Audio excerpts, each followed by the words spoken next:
はいどうも、キスケです。今回は残光で組める最強パーティー編成例解説していきます。残光自体の解説はこちらの動画でやってますんで、まだ見てない人はぜひご覧ください。残光は呪い異能のメインアタッカーで、侵食という継続ダメージを与えたり、2種類の EX レール集結で瞬間的に大ダメージを叩き出したりと、非常に強力なキャラクターです。今回はそんな残光のおすすめパーティー、ローテーション、各キャラクターのおすすめ小判なども紹介していきますんでね。よければ最後まで見てってください。こんなパーティーで残光を使ってますみたいなのがあればコメント欄で教えてください。それでは行きましょう。それではパーティー紹介やっていきます。まずは残光とレクイエムのダブルアタッカー編成。残光、レクイエム、イロヒ、サキリです。イロヒとサキリで残光とレクイエムをバフしてあげて、継続アタッカー2人でダメージを出していきます。レクイエムが付与した悪夢を残光の通常攻撃で拡散することで、より長時間継続ダメージで火力を出せるということです。ただ少し難しいのが、無凸のレクイエム、無凸の残光だと悪夢の拡散が非常に難しいんですよね。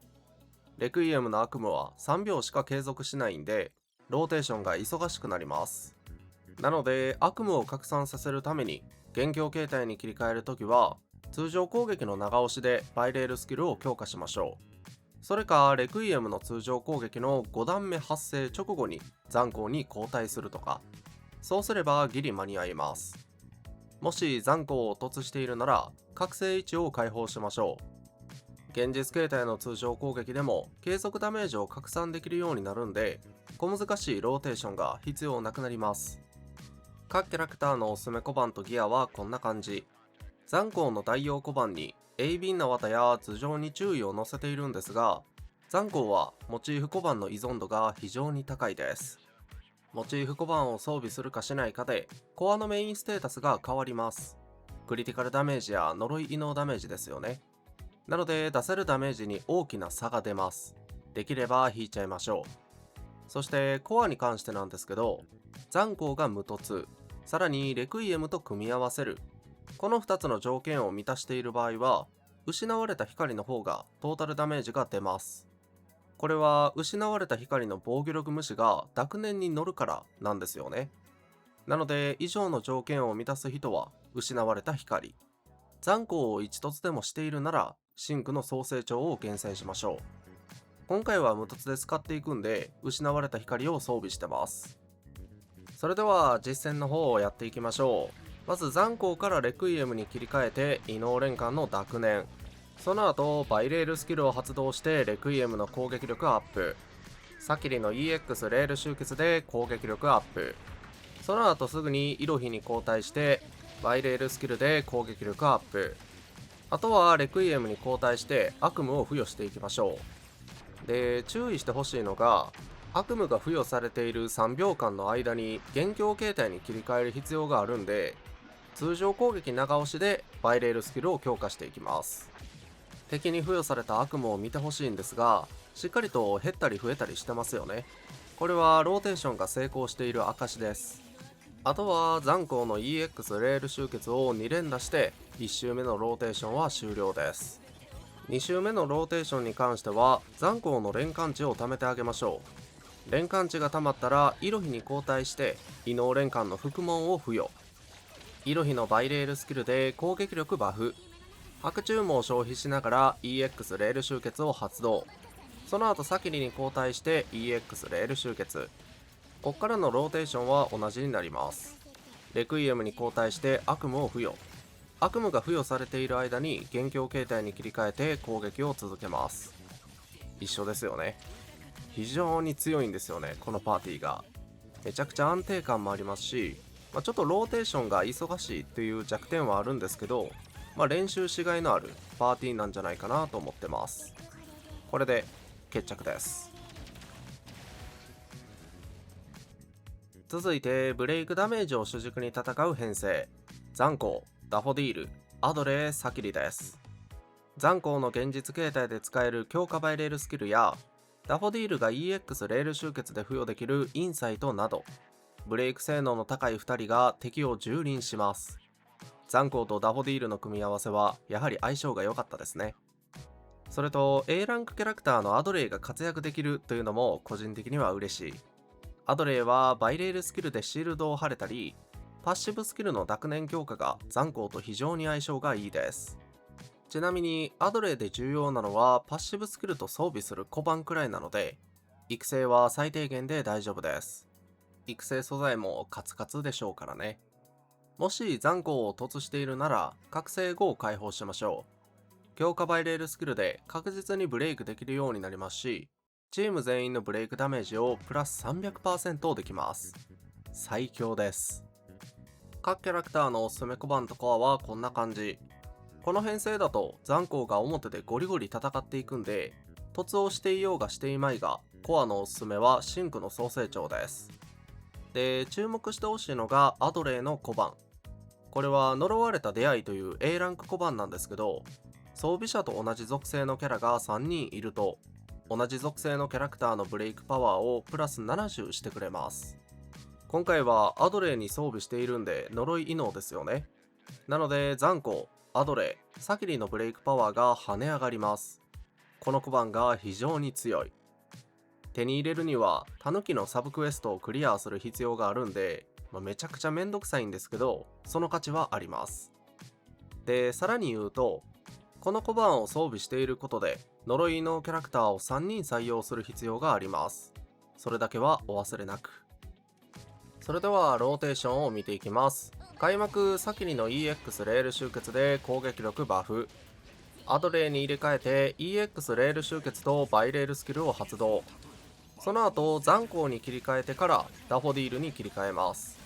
これで連関値が溜まっているんで異能連関の濁念を発動。あとは EX レール集結と強化バイレールスキルを発動してから残光でローテーションを回していきます。こんなに簡単なローテーションで敵のブレイク値がもうなくなりますよ。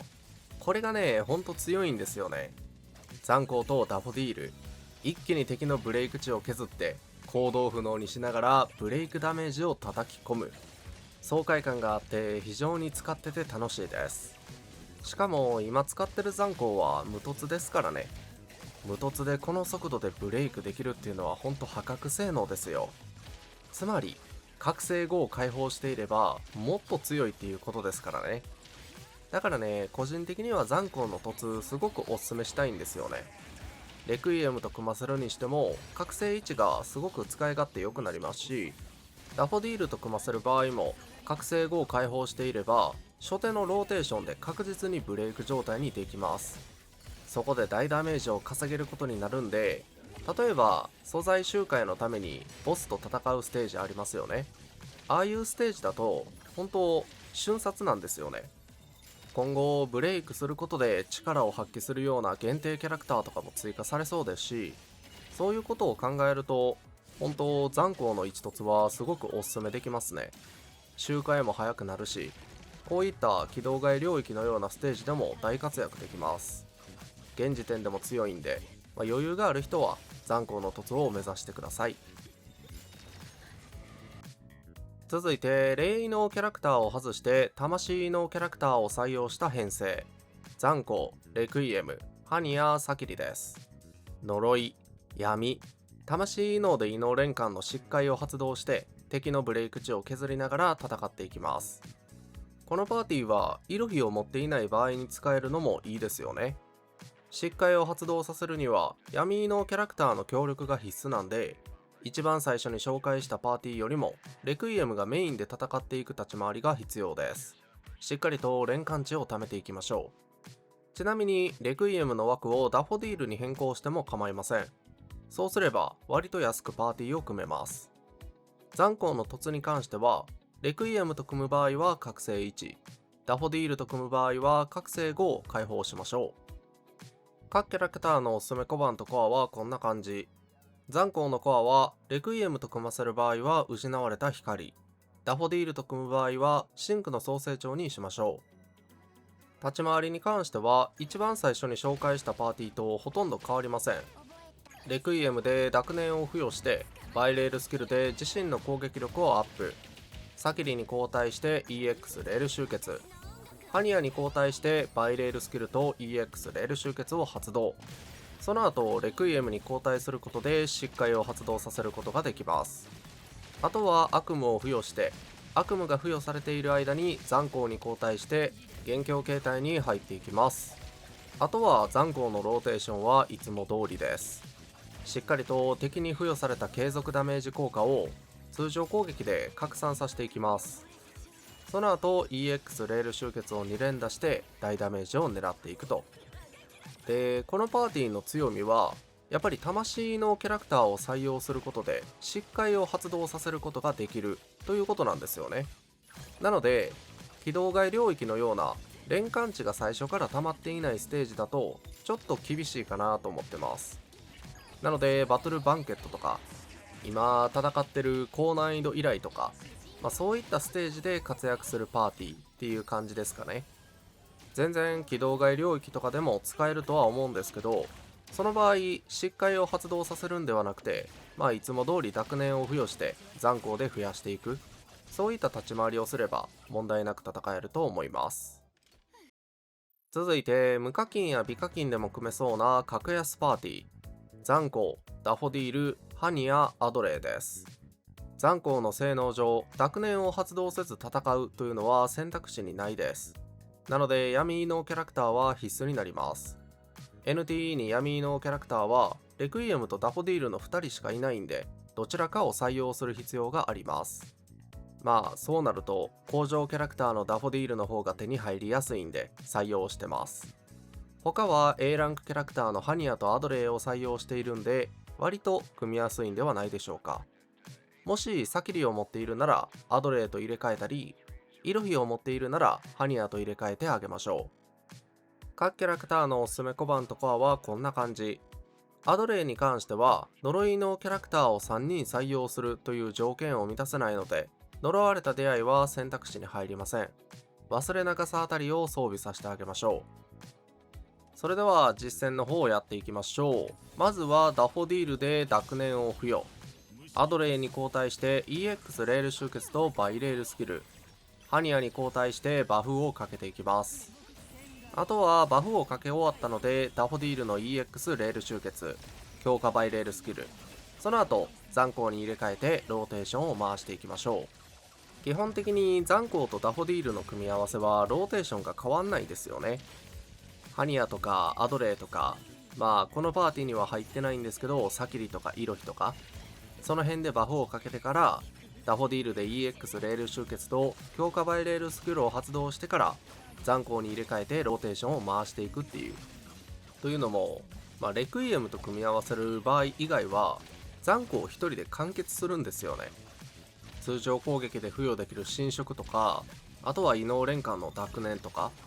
で強化された EX レール集結で毒炎を付与したりとか、そういう継続ダメージを残光自身が拡散することができるんで、非常に単体性能が高いんですよね。本当ソロ適性が高いと言いますか、自己完結しているメインアタッカーなんで、ローテーションは似たり寄ったりになってしまいますよね。そう考えるとレクイエムと組み合わせる場合がなんかアクションゲームとしては面白いのかなと個人的に思ったり思わなかったり、悪夢が切れる前に元凶形態にどう突入させるかっていうしっかりとコンボを考えてる気がするんですよね。その点ダフォディールに関してはやっぱね、残光の覚醒後